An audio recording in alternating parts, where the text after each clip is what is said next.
Greetings and welcome to another installment of Make It Make Sense. Right now, we are in a special segment I'm referring to as the Boiling Frog Chronicles. Again, from the illustration of a frog that is placed in a pot of cool water. The water is then placed over flames. Because the water was cool when it started, the frog gets used to it, doesn't notice that it's heating up until eventually the water's boiling and the frog dies and gets boiled to death.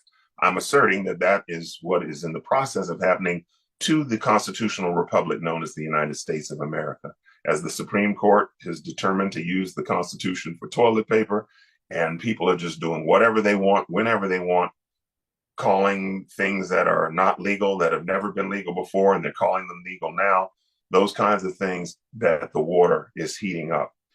I want to remind you that of the 44 high-ranking officials in the previous Trump misadministration, 40 of them have said they're not going to support his efforts for re-election. 40 out of 44. What does that tell you? The people who are working most closely with him, sitting around the cabinet table, making their reports, receiving their instructions, etc., they know the man, and they've said under no circumstances should he be allowed anywhere near the White House again. In fact, one of the senior people was a retired general, General Kelly, who was his chief of staff and held his nose and stayed in there as long as he could in order to prevent even the more heinous and ridiculous things from happening.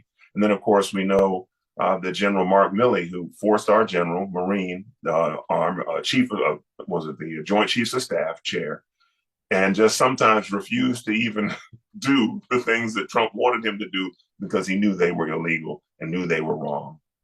These military men who raised their hand and took an oath, as I did when I was an officer in the Air Force, to serve, protect, and defend the Constitution of the United States against all enemies, foreign and domestic. Donald Trump is a domestic enemy.